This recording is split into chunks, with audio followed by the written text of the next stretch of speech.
Very shige. Yeah, very. And then where you got the dark and then the light. Fucking white inside. And then it's gray on the outside. Fuck off. Slick. Slick. It's like that video I told you about a while back. That's hardcore, bro. When the food's so good, you get mad. You go, son of a bitch. Fuck you, dude. Fuck you.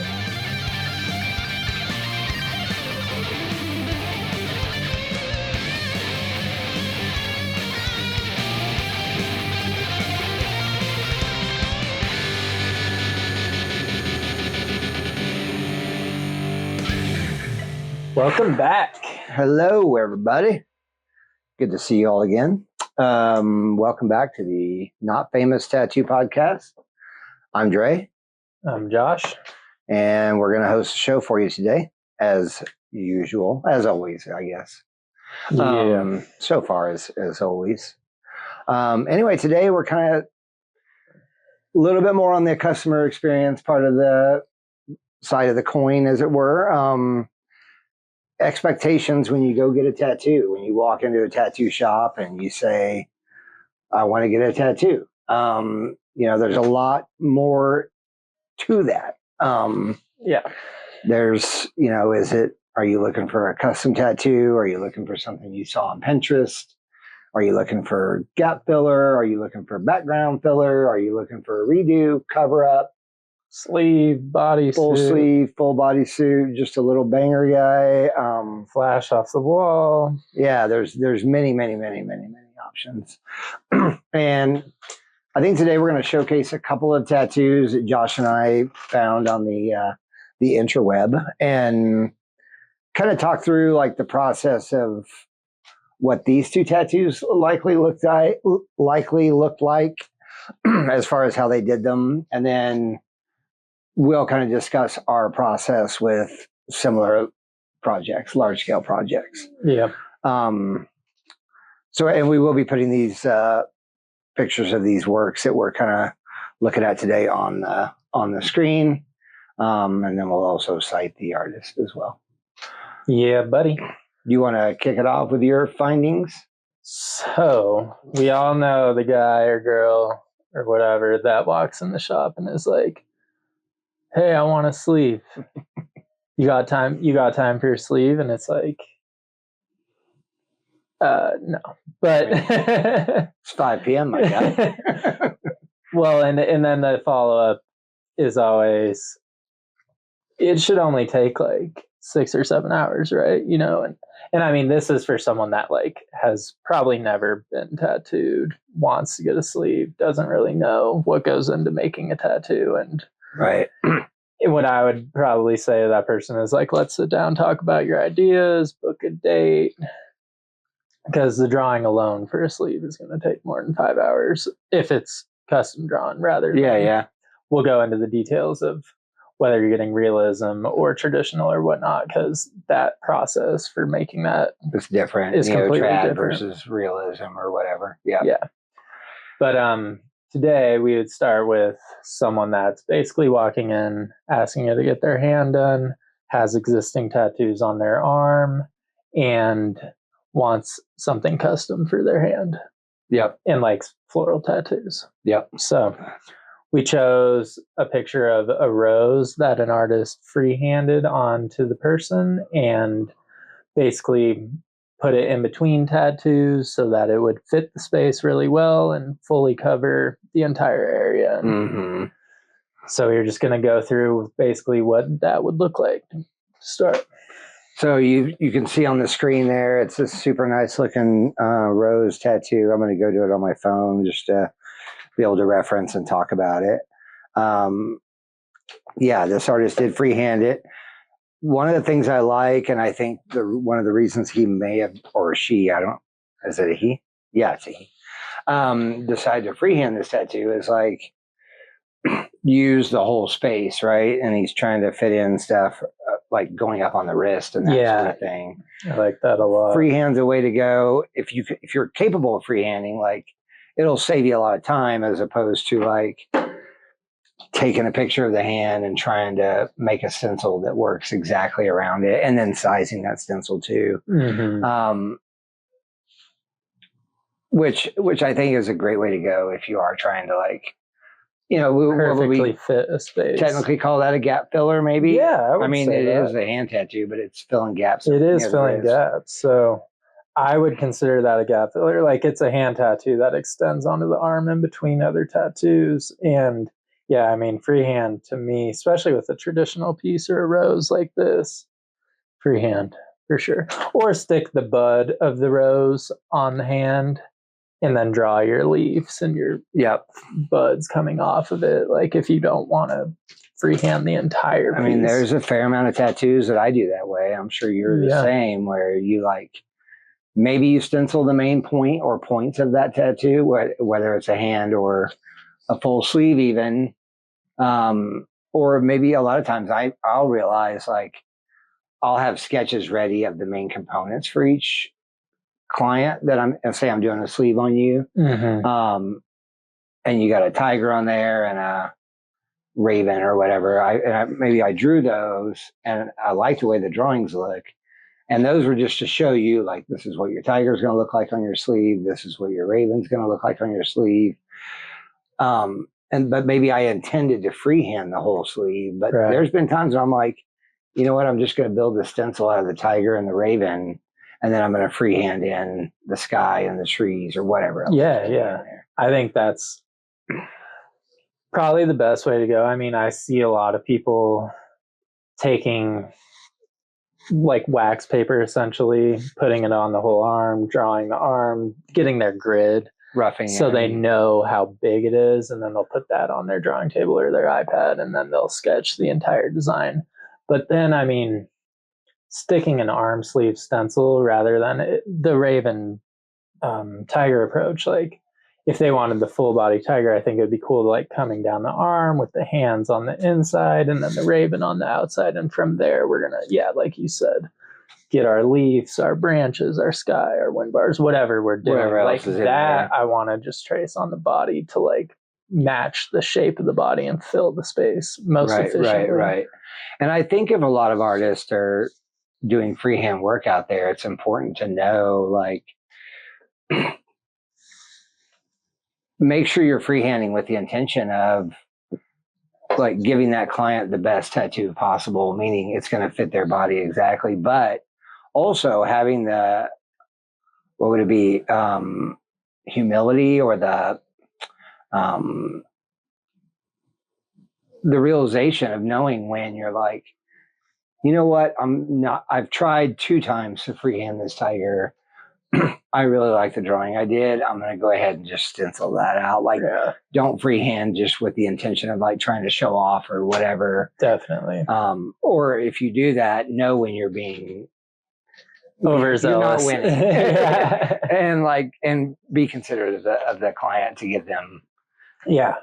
And that's another thing that I wanted to like go into is, I mean, when you're going to get a tattoo, man, there's been so many days where people are like, I got to get out of here by like 4:30 or whatever time, like because of the babysitter, I got a job or this or that. And like when you're getting large scale work, especially custom, I mean, dude, you could be sitting, I mean, some artists, if you want like an ornamental or a polytrad, like tribal, you're looking at 3-4 hours of Sharpie time alone, just drawing.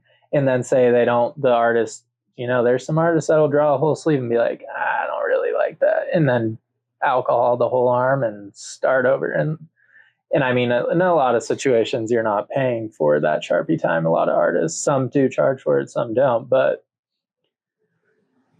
block your day.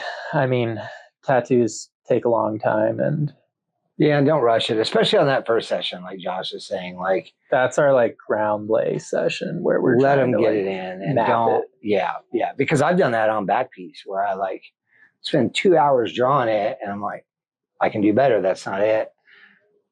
I'll call it off and then redo it. Yeah, but that customer specifically, like he had the day.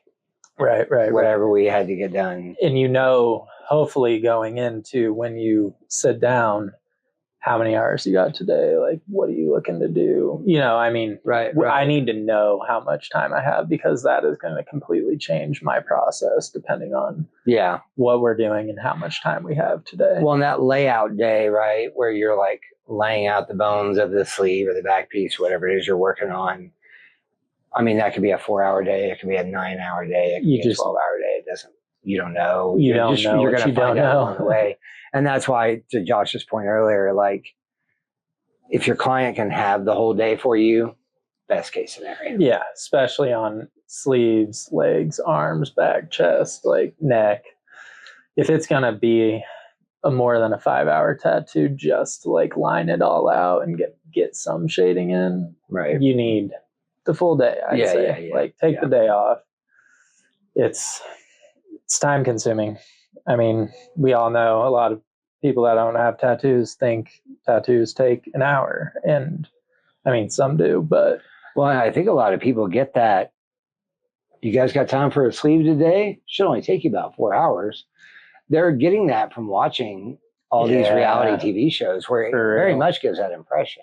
That's true. I think, that's a hot subject that I think Ink Master and these shows, like, they're great for awareness and, you know, all the things we've already talked about. Like, they're awesome. But also, it's really given the public a skewed vision on what it is to get tattooed in the process and how long it takes. And because they'll show like all the other ones, like LA Ink, New York Ink, Miami Ink, every time, like 5 times each episode is like somebody walking in. Hey, what can we do for you today? Oh, I'm looking to get a piece to commemorate. I lost my brother. Okay, cool. And then it's like, why don't you go down the road and get a cup of coffee? Right. I'll draw something up, come back in about 10 minutes, we'll be ready to roll. And it's like they're shrinking that, you know, that hour. Yeah. That normally takes about 2 hours. Just like, to draw. Best case scenario. Yeah. If it is like a smaller tattoo. And that's with like no edits. Yeah. Half the I mean, I'd say at least 50% of my drawings, someone wants some type of like correction or edit or whatever, you know. Yeah. It's and the size question is always too. Like, sometimes that could take an hour. You might run through 4 stencil sizes and like, it's not right. Or you place it wrong. It is the right size. Like, you land on that, but then you're like, it needs to be an inch lower. It's going to work better with that muscle or whatever. Yeah. So there's a lot of stuff that they don't dive into on those shows to actually accurately tell you what it takes to get a tattoo. I always think it's funny. Like, I feel like it's almost disrespectful to like talk about some of these people that have no idea, but it's almost comical because it's like, dude, this is like, I don't know. If you're not like getting a piece of flash off the wall or walking in with your like phone and like, this is what I want exactly like this, it's like, cool, I can like send that over to me. I'll trace it out, the stencil, and like we're rocking in like half an hour. Yeah. But custom stuff, it's just like, dude, I hope you have all day, because this is going to take a little while. It's going to take a second. Yeah. It's not go get a coffee, go grab lunch and like hang out for a little bit, go shopping, get your shit done. Yeah. Go get that tire changed. Yeah. Because if you think about it, if you're not walking in and you are walking in, but you did a consultation and then you booked your appointment for a month out after that consult, like, your artist now has a month to have your stuff ready for you. Yeah. Whereas in a walk-in situation, to think that it's going to take enough time to get a cup of coffee and come back it doesn't make sense, you know. No.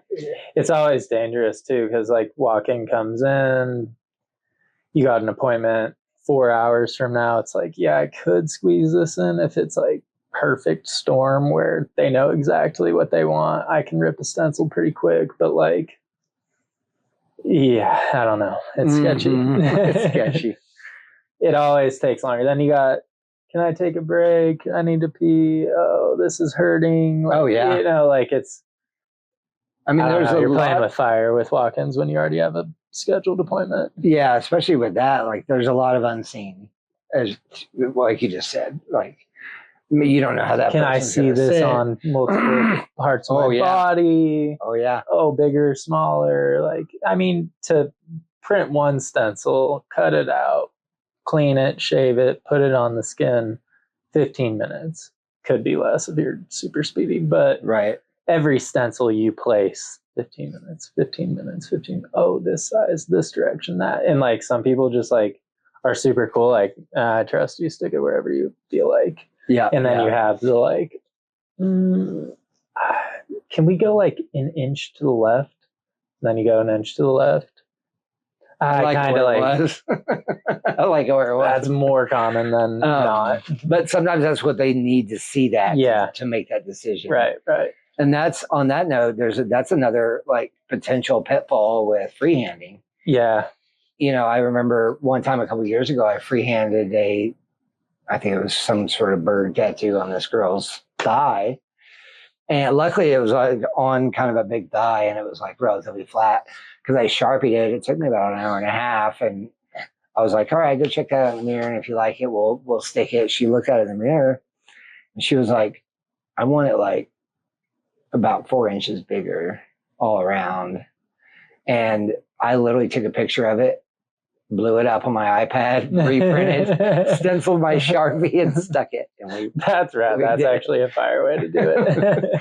But otherwise I would have had to redraw the whole thing. I'm like, we're 3.5 hours deep before we even start. And I don't give a shit how long it takes. Like, to me, going back to like what we're talking about today, preparation is everything. Like, if you're sitting with an artist that wants to rip stencils really fast, wants to stick them and go and not like have you stand up, look in the mirror, check it out, move a little bit.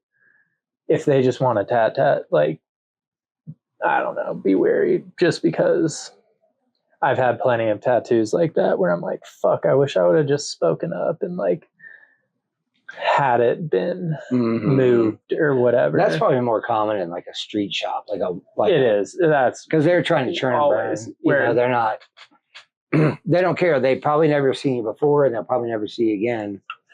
So it's get them in, get them out mentality. Get them in, get them out. And that's going to be the difference between this.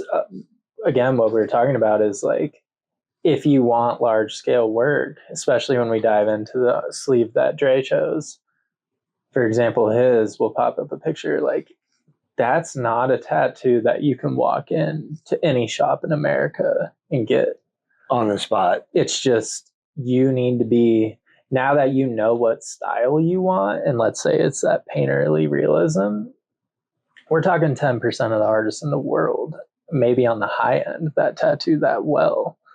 This is not a traditional rose that low-key every tattoo artist should be able to do. Like, you really need to dive in and do your research. And the whole walk in and get a sleeve thing, the era of that, in my opinion, is dying because artists really care about their work and they want to do that preparation time, want to draw maybe 2 sleeves, want to map it all out, come in, do your measurements, tell me everything you want, like a proper consultation. Oh yeah. Like you could have 5 hours of back and forth between the consultation, texting, phone calls, drawing before you even start the tattoo session. Yeah, that's the way it usually goes for me with large scale works is you show them the pieces and excuse me. I remember, like, I think it's pretty common to be like working on a full sleeve. And if you are, like, there's kind of 2 ways to do it, right? There's like map the whole thing out in gray line. Yeah. And then go back and sculpt and pat color, right? Or shading or whatever. Yeah. But there's also, like, I put a lot of my painterly realism sleeves together by, like, I'll do the upper part of the arm in one session, then I'll work on the forearm. I have an idea in my head what I need it to look like. I might even have sketches for the client or a collage of pictures. But when I do it that way, where I do like outer bicep one session, you go away for 2-3 weeks or a month and you come back and today we're going to work on your inside bicep. A lot of times the position of the main points of that sleeve or even what's going to be in that sleeve change and evolve. Yeah. throughout the process of getting that sleeve. So Sometimes I like that. what our sketch that we started with is It's not. oftentimes is different from the sleeve that we actually wind up with when Yeah. it's all said and done. I actually think like sometimes, non-traditionally speaking, because with traditional stuff, I think it's easier to map out a sleeve as a whole. Sure. But with like realism, it's almost fun to like do it like a puzzle like that. Like get your 4 main tattoos in. You got your like in big one here, big one here, big one here, and maybe another here. And then we're going to like tie them all together, but leave them open on every session where it's like, I think I'm going to build this out with like a chain link fence and like an alley. I don't know, like just Whatever. random imagery, Yeah, background stuff like silhouettes and landscapes or I don't know. But I kind of like that because then it's a really organic experience and it's rare that people have trust. I think sometimes with like certain artists, especially new artists, where it's like, hey man, I kind of want to see the whole thing pre-drawn because I don't know you that well. You know, it's risky. It's risky. Yeah. Like, but with your portfolio, with mine, like, you know what you're going to get if I show you a black and gray sleeve. If you show them painterly realism, like, it's like, I don't want to say they all look like this, but there's commonalities between all of them. Like we know what we're doing. Well, and we can say too, this is how I did that sleeve. So, right. I mean, I can get there however you want me to get there, but I do just prefer not to. In the case of painterly realism, I don't want to map it all out. I prefer not to. I can, but like, no, I don't want lines. I was going to say, and it's so much harder with like painter, because even like black and gray realism, like to me, I think it's so much easier. Like that tiger back piece I'm working on, black and gray. It's like, I can just like put 1 drop of black in a large cap, outline the entire piece. And like, you won't see a line when I'm finished. But with your painterly stuff, like sometimes it's like creams and ochres, and even a gray wash line is going to show through some of those inks. So like, like never on a portrait would I do that. Right. But even if like, let's say I did map out like a half sleeve of color roses because the client wanted it done that way or needed it, I would just outline it in red. True. I remember you doing that. Or whatever pinks and or light blue if it's blue. And then, or like either outline it in the color of the subject matter. So in this case, the rose, or you could outline it in the background color. So a lot of times if I'm going to do like 3 or 4 different hues of greens, kind of a washy background like that, just to indicate like leaves and whatever. I've seen that before. You do it. Then I'll outline that rose or the flowers in like a light green, like a Kawasaki green or something. And then knowing that I'm just going to butt up against that line with background. With some more green. Matter. But I would do the lightest hue. Right. So if I have like an olive green, grass green, Kawasaki green, and like a mint, I'm probably going to use that Kawasaki. Because then you can just go over it with your darker hues and those lines just disappear. Yeah, that's super cool, honestly. I've seen you do that, and I was always like, I forgot you can like, I don't do a ton of color realism, it's not something I think about a lot, but it's a very interesting approach that works really, really well. Yeah. For you color realism people, definitely put that in your tool belt. Stick it in there. Do you want to pull up that arm? Yeah. Your sleeve? I thought this was really cool tattoo. I'm going to swap over to it on my phone. So we'll pop it up on the screen, but that's what we don't be talking about. So something like this, you're not going to be able to walk into a shop and say, can I get this today? Like, no. I mean, potentially could, but for one, I don't know what artist is going to completely rip someone off and steal their sleeve. That's maybe if you got there in the morning. You could definitely like Sharpie this on and at least bloodline or light gray wash outline everything. I have a lot to say about this sleeve. I think it's super cool. Dive on. I want to first start with the finger waves that are in there. Yeah, sexy. Super well done. Super well and done. You know, with the top dogs out there in tattoo world, like they've got finger waves on lock. But man, I've seen a lot of artists like that don't do finger waves that often, or they try to mimic what they're seeing and they botch them.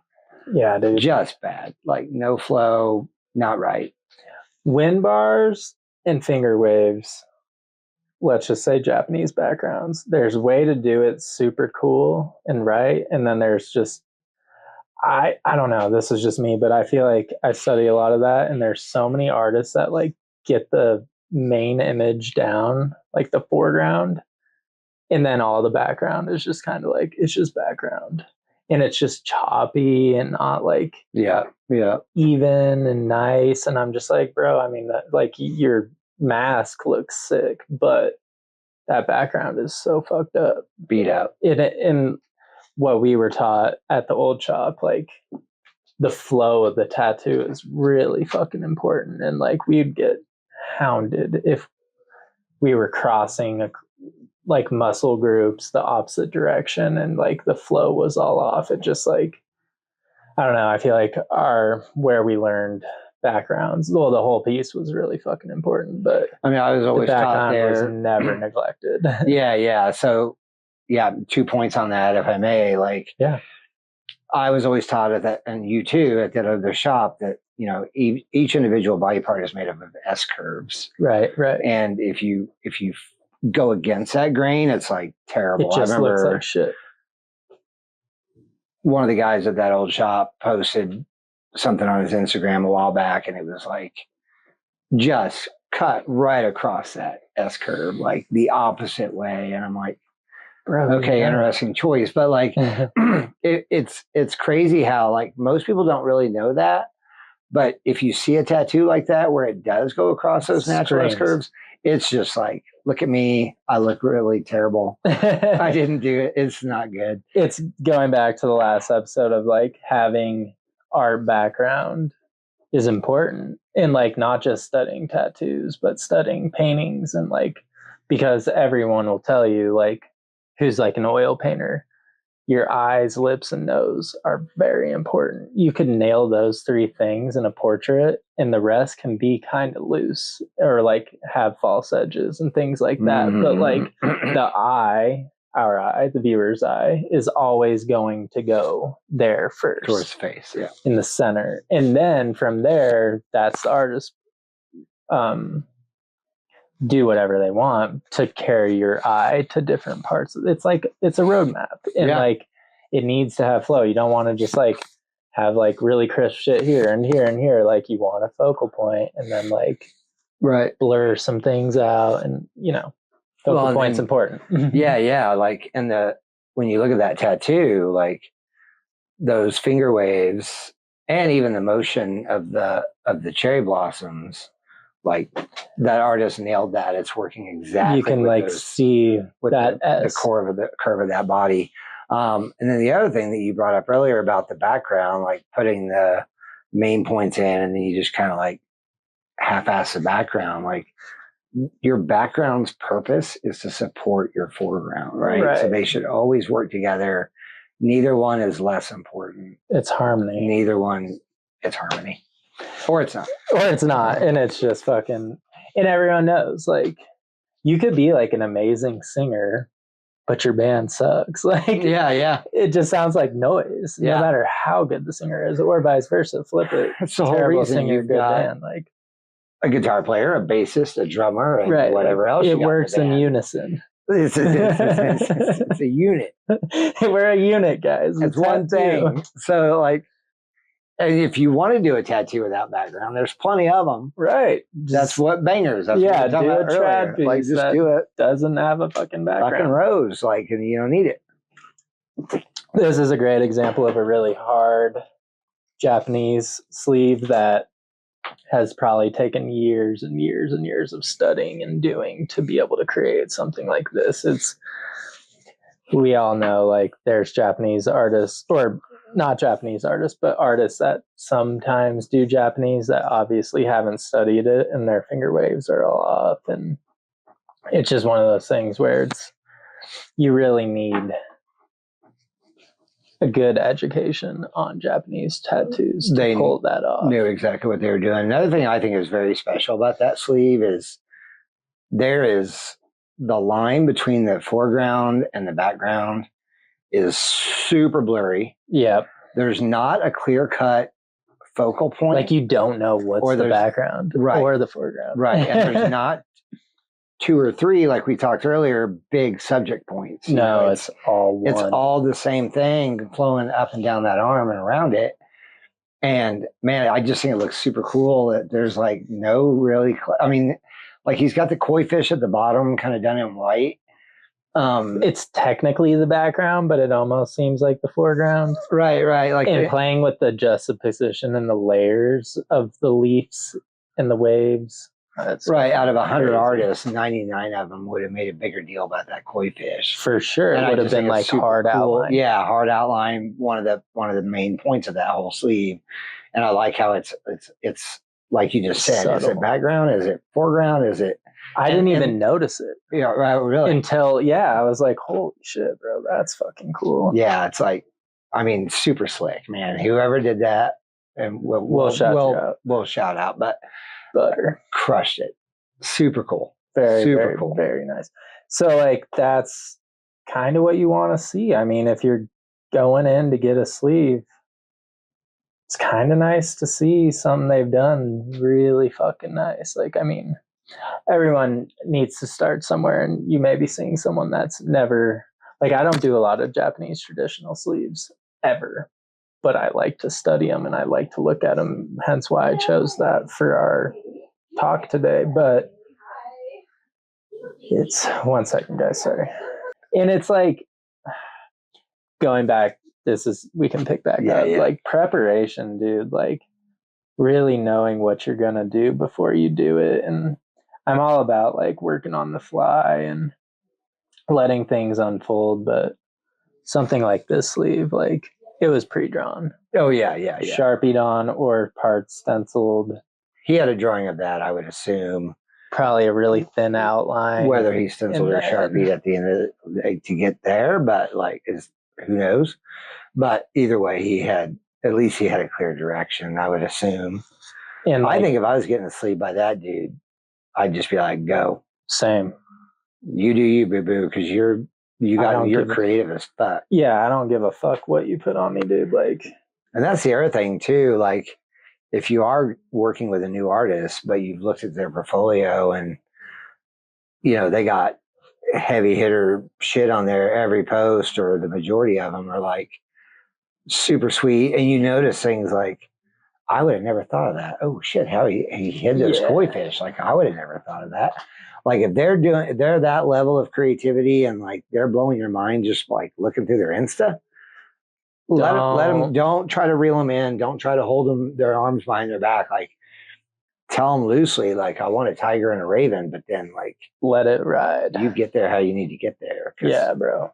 Cause like, honestly, you're just, as sad as it is, this is like a tough thing I don't think a lot of people realize that we have X people on our books right now. You are not the only person that we're drawing for thinking about tattooing currently. So we want like a constructive consultation where you tell us everything that you want and kind of let us go a little bit, because it's like, this isn't the only piece that I'm thinking about right now. I don't know where I was going with that. Well, it's like if you're hiring an artist based on their style and their portfolio, like, let them do what they do. Yeah. It's almost like, I think we've used this analogy before, just not on the show, but around here, it's like, it's kind of like hiring Richard Petty to go get your Uber Eats order, like, he knows how to drive. Like, let him do it. Don't don't reel someone in like that. Like, you're going to get a worse end product. That's where I was trying to go with that. Is you're right. Like, and I hate to say this, but we're all human, and like we get frustrated, tattoo artists in general, when you say you like our style, you ask for something, we draw it up, and it has every element that you've asked for. And then we have to start making all these edits because for some reason you don't like the way it looks, and that's totally fine. It's your tattoo. But people get frustrated. And once your artist is frustrated on a piece, sometimes I'll just like close that piece for today and be like, I'll send you it in a couple days. I need to like go work on some other stuff, clear my mind, get my emotion detached from this situation right now, because no offense, you're kind of pissing me off. And it's not because like my design isn't good enough for you. It's more of you came to me for a reason, and now all of a sudden you're the artist with the vision. Right. And so honestly, it just, I don't know, just frustrating. It's super frustrating. Puts a pretty big mental block, because now it's like, okay, if I change that, for one, it's not going to look as good based on like art and composure. But then two, like, what happens when you don't like this either? Like, how many times am I going to draw this design? Yeah. That for some reason isn't working. Like, I don't know. I think to get your best work, give them the elements. Yeah, I want a fogu dog. I want Japanese maple leaves. I want waves and a mask. Let them go. Yeah.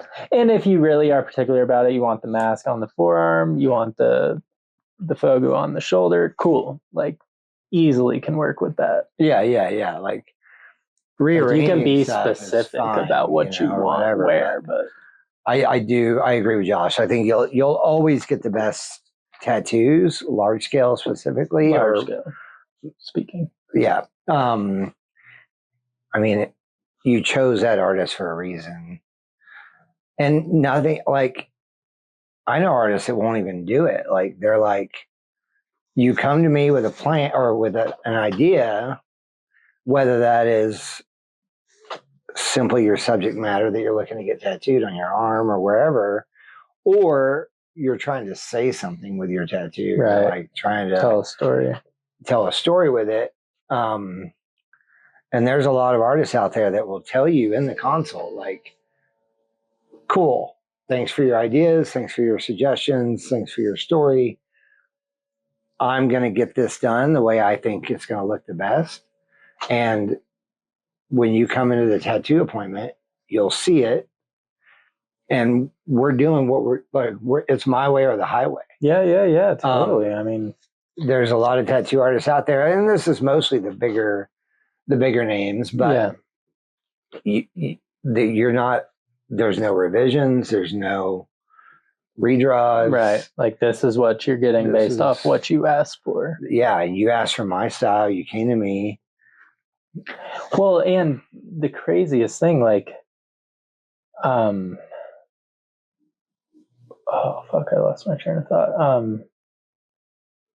All the fucking tattoos that you love, clients, when you're looking at their page and you see all these fucking beautiful sleeves and back pieces and whatever, or just tattoos, like, chances are all of your favorite ones had very little input by the client.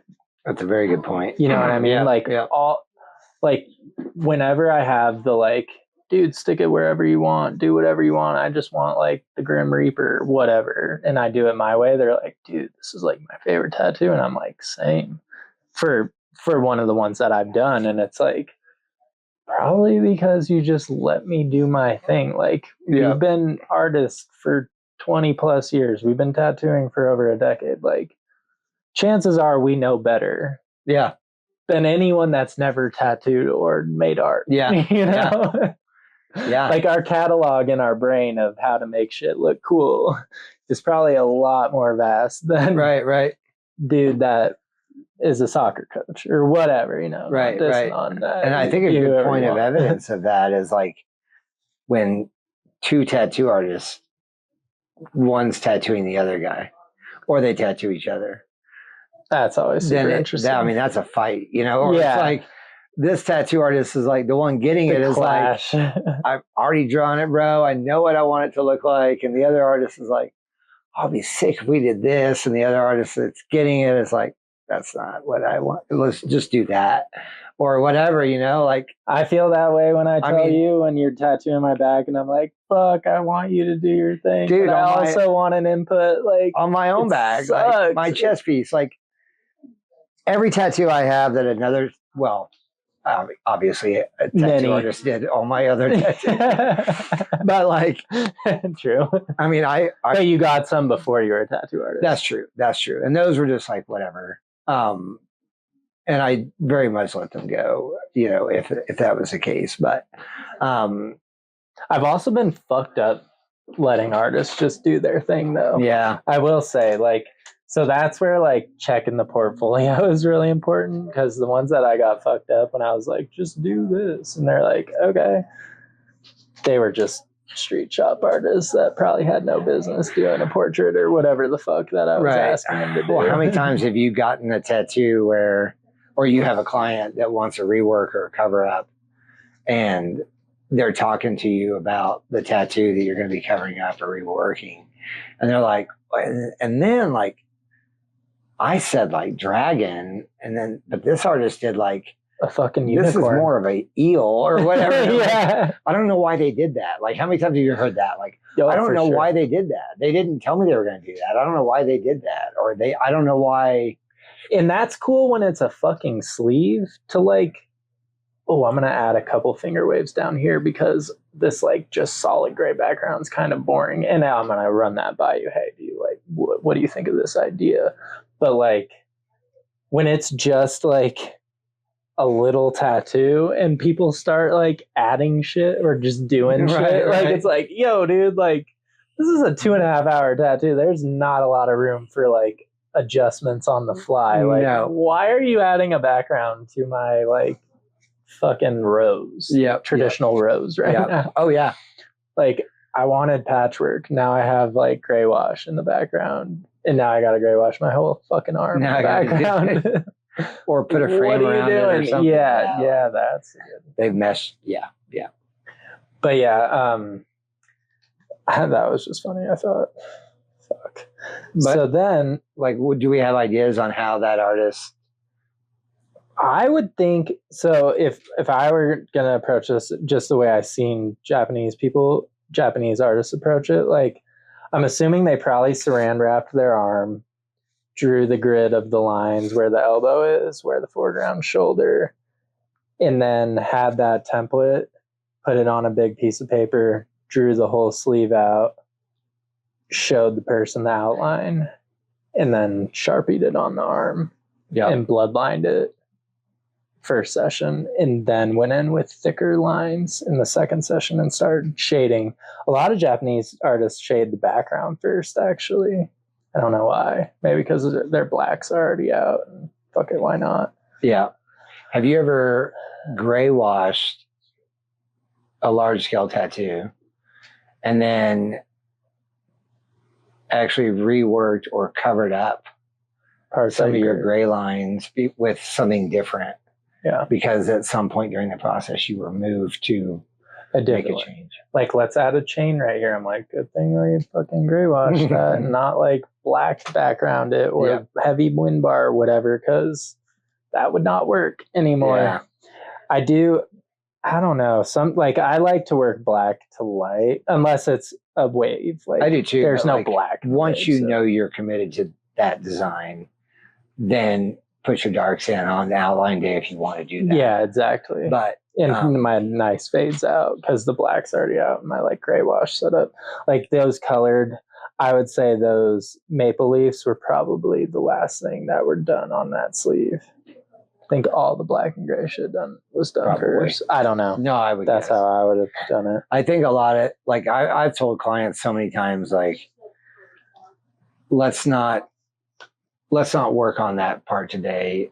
I don't want to like have us like committed to that just yet. Right. I want to wait. Because what happens, like, you're like, we got this like cool angel down here, and like what happens if like we're thinking about doing like a cool sky with like the sun beating through the clouds, and like if we do that gray wash or dark background behind the horse and the shoulder, like that's gonna just kind of like you just said, it's gonna handcuff us to that. Exactly. There's just no way to work around that. Yeah. Why not just go light start? Yeah. But then, so like me and you have such different approaches where like I would say I'm more in the black and gray realm and the traditional realm, which like is so much easier to map out, in my opinion, than like painterly realism with colors. Like once you start adding colors without lines, I mean, the ideas are infinite, and you could like, you know, you've seen people just like grab a bunch of nuts and bolts and like put it in ink and then throw it on a piece of paper, and then all of a sudden they like can like create a sick piece of art. Like that's how I look at color realism. It's like you can just put shit anywhere and then all of a sudden like build it out into this like beautiful fucking thing. Yeah. With traditional, it's like I need everything mapped and outlined. Yeah, like, yeah. I'm not just like throwing fades here and there. Like it's all like it's paint by number essentially. I mean, that's the game, yeah. The whole traditional, what stands out versus what sucks is in the preparation and in the drawing. Yep.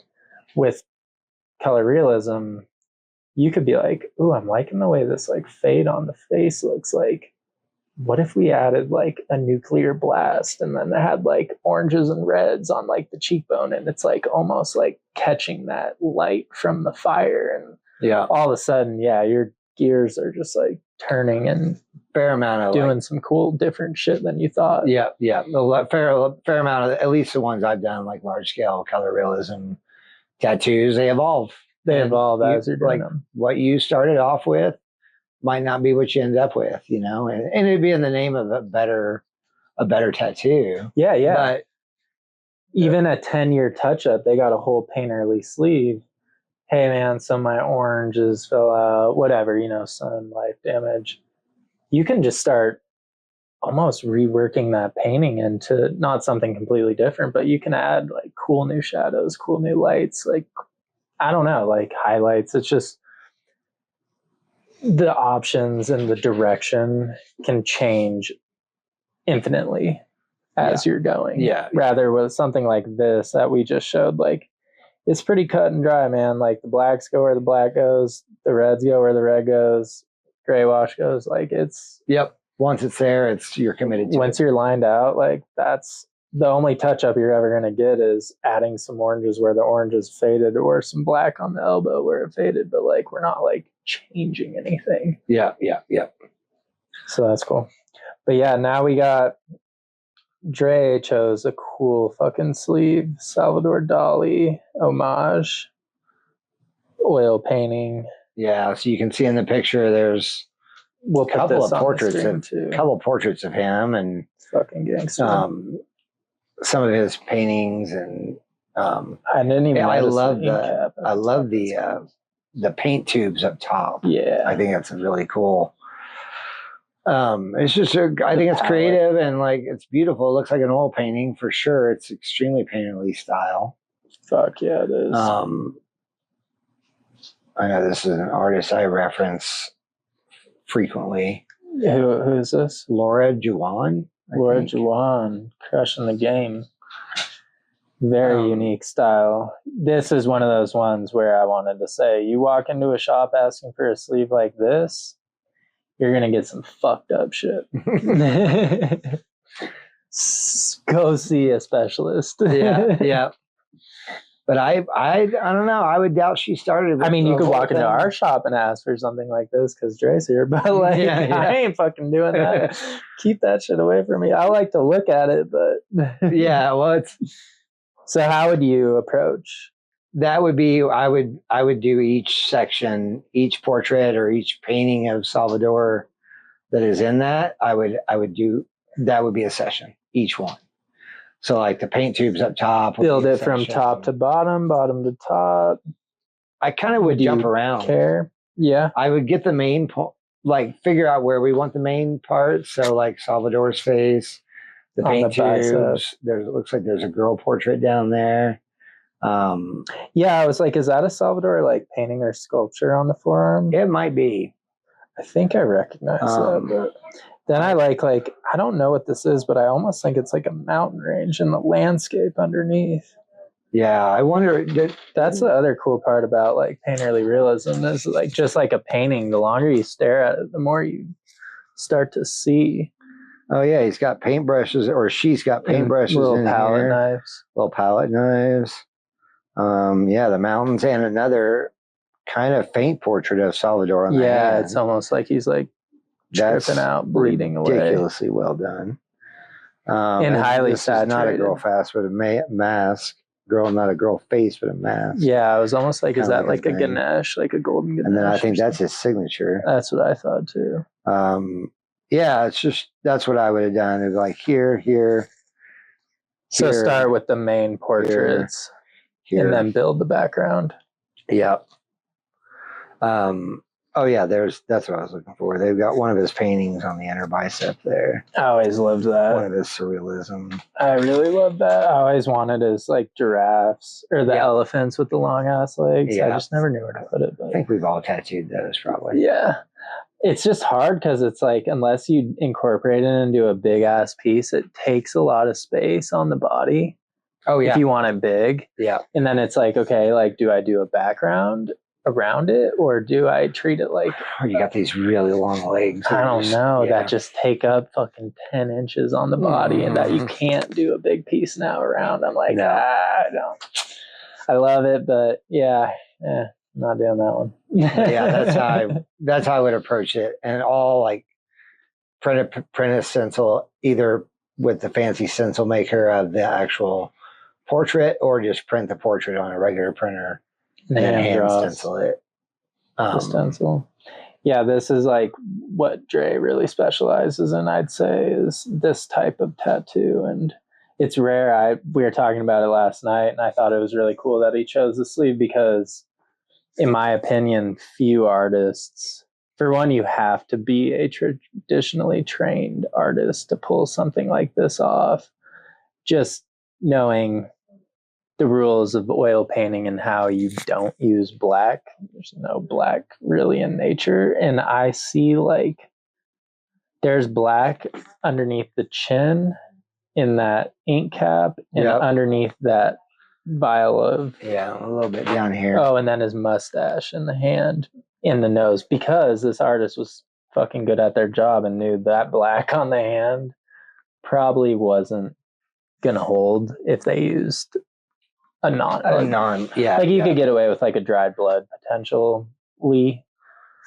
Yeah, well, that's the key to that style, is like using shadows and mustaches or whatever, even the eye pupils. Get that black in where you can.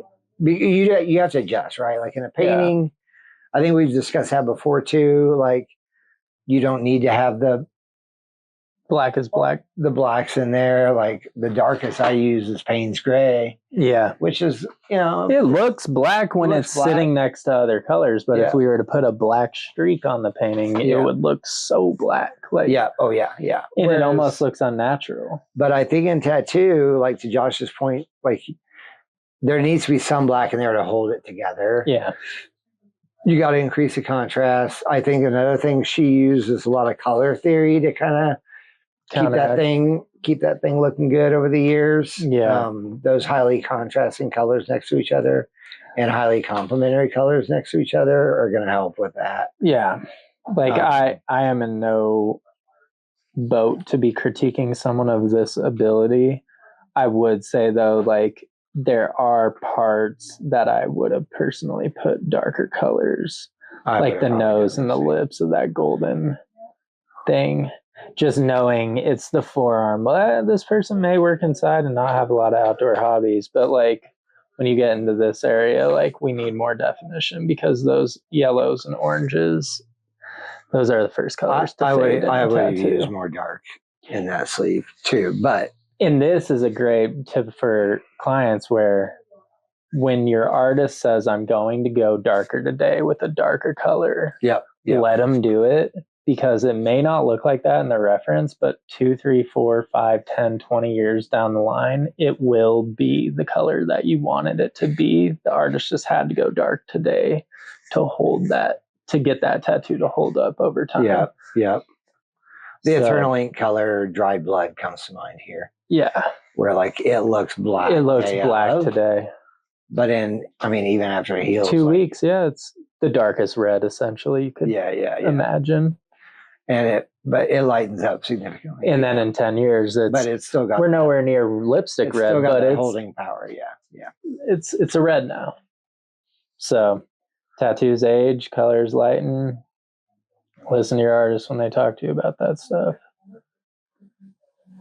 I always get scared when I'm like letting them out and they're looking at it and they're like, dude, it's pretty fucking dark. And I'm like, I promise I've done this enough to know. Because if we do it the way that you want it today and how the reference looks today, in 3 weeks, you're going to call me and be like, hey, man, can we get a touch up because this isn't dark enough? And I'm like, God damn it. Yeah, right. I knew it. Thought I told you so. Oh, I did. This rodeo has been done before. Well, back to like the competition shows, like every time there's a black and gray challenge, like the artists fight with the judges on that, even though the judges know better. It's right. Like, that's what I'm like. They're legit tattoo artists, but they always are like, it's too dark. It's too dark. And they're like, it's going to heal not like that, and it's going to heal and it's going to look right. I can't tell you how many times, for one, when I started black and gray, and for two, just watching people's tattoos heal, it's like I can tell the artists that know that and do that, implement the darks, or the ones that like literally make it the same as. It's always the praying hands and the doves. Mm-hmm. So fucking light. It's like, dude, in 10 years, that shit is not even going to be there anymore. Yeah. Like unless you have a solid black background and then you want to do your like single stage, like 1 drop of black shading in there, totally cool. It looks great. But like if it's standalone with no black background, that shit's gone. Well, I'll even have for like black and gray realism or something like that. I frequently just tell the client, like, let's give this a month or two to heal. Yeah. And then I'm going to want to see you again. And I'll realize on that day, after I see your tattoo that's a couple months old now, where we need to, and I'll tell them that, like, come back, I may need to adjust the contrast. Yeah. I just want to make sure in 5 years it still looks good, 10 years or whatever. So it's like, and you can tell after like a 2-3 month healing process, and they've been outside and they've lived life and stuff like that. They come back, especially like with color portraits and that sort of thing. You can be like, you know what, we need to like turn that contrast up, make that light source just a little more dramatic, and because when you don't use lines like per se, you have to have shadows, contrast, do that shadows, and that's your line work for a realism artist. Yeah, whether it's black and gray or color, or like.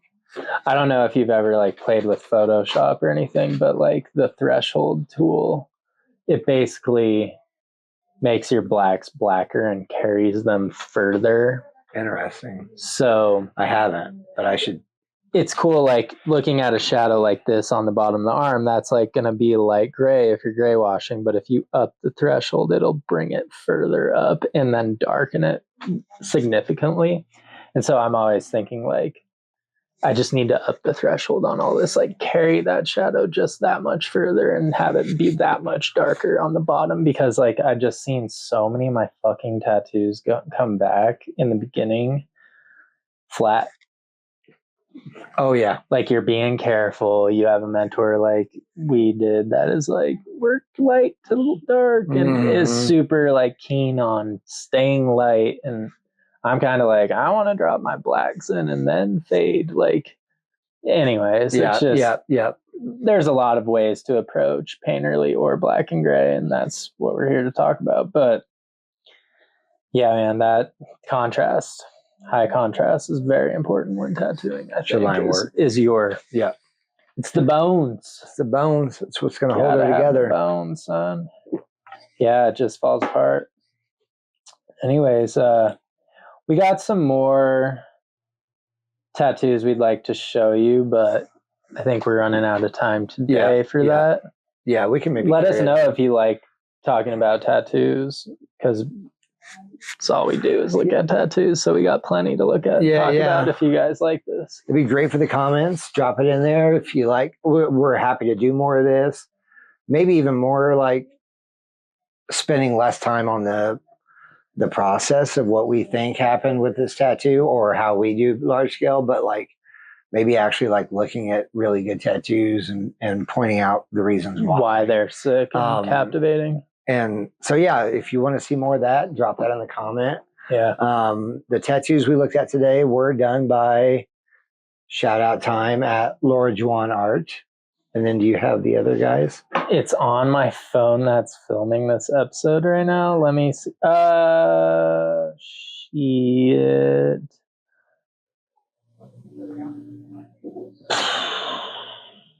The guy I chose is Russian. Here, I'm going back to your messages. You sent them over. Yeah. We can cut. And I screenshotted over your, like it says Josh tattoo, which is what I have you in my phone. Over the names of the people. So for the shout out portion, we're going to drop all their links into the caption below in the comment section. So it'll have links to these guys and girls pages. You'll get to see more of their art.